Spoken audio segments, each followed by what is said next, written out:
નમસ્કાર મિત્રો, સુરતના ખટોદરા વિસ્તારમાં 5 ઓગસ્ટે હિટ એન્ડ રનની ઘટના બની હતી, જેમાં મોપેડ પર કોલેજ જઈ રહેલી સાયકોલોજીની વિદ્યાર્થિની સ્નેહા ગોરીએ 500 નંગ નાળિયેર ભરેલા ટેમ્પો ચાલકે જોરદાર ટક્કર મારી હતી. સ્નેહા નીચે પટકાતા ટેમ્પો પાછળનું ટાયર માથા પર ફરી વળ્યું. ઘટના સ્થળે જ મોત નીપજ્યું હતું.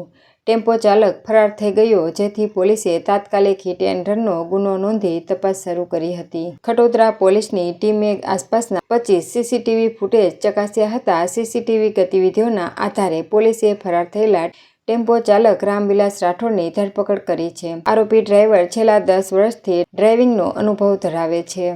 પૂછપરછ દરમિયાન તેણે સ્વીકાર્યું હતું કે તેઓ ટેમ્પોમાં 500 નાળિયેર ભરીને પાલનપુર પાટિયા તરફ જઈ રહ્યો હતો.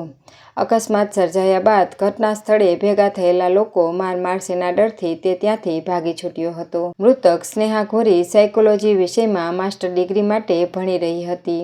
તેઓ મનોચિકિત્સક બનવા માંગતી હતી અને તેના પિતા તેને ઉચ્ચ અભ્યાસ માટે અમેરિકા મોકલવાની તૈયારી કરી રહ્યા હતા. 5 ઓગસ્ટે સવારે 7:30 વાગ્યે રોજની જેમ સ્નેહા મોપેડ લઈને કોલેજ જવા નીકળી હતી. ત્યારે જ આ કાળરૂપી ટેમ્પો સામે આવ્યો હતો. સ્નેહાના ભવિષ્યના તમામ સપનાઓ આ એક બેદરકાર ડ્રાઈવરના કારણે ક્ષણવારમાં રોડાઈ ગયા હતા, જેનાથી તેના પરિવાર પર દુઃખનો પહાડ તૂટી પડ્યો છે. પોસ્ટમોર્ટમની તપાસ દરમિયાન સ્નેહાના શરીર પર ટેમ્પોના ટાયરના સ્પષ્ટ નિશાન મળી આવ્યા હતા. ટેમ્પોનું વજનદાર ટાયર સ્નેહા પરથી પસાર થઈ જતાં તેને ગંભીર આંતરિક ઇજાઓ થઈ હતી અને શરીરના મહત્વના અંગો ડેમેજ થઈ ગયા હતા. અતિશય લોહી વહી જવાના કારણે અને મલ્ટીપલ ઓર્ગન ફેલ્યોરના કારણે તેનો જીવ બચાવી શકાયો નહોતો. ડોક્ટરો અને પોલીસના જણાવ્યા મુજબ ટાયરનું વજન અને સ્પીડ જ મૃત્યુનું મુખ્ય કારણ બન્યા હતા. આટલી મોટી દુર્ઘટના અને દીકરી ગુમાવવાના અસહ્ય દુઃખ વચ્ચે પણ સ્નેહાના પરિવારે એક પ્રેરણાદાયી નિર્ણય લીધો હતો. 2 મહિના પહેલા સ્નેહાની આંખોનું નંબર ઉતારવાનું ઓપરેશન કરવામાં આવ્યું હતું.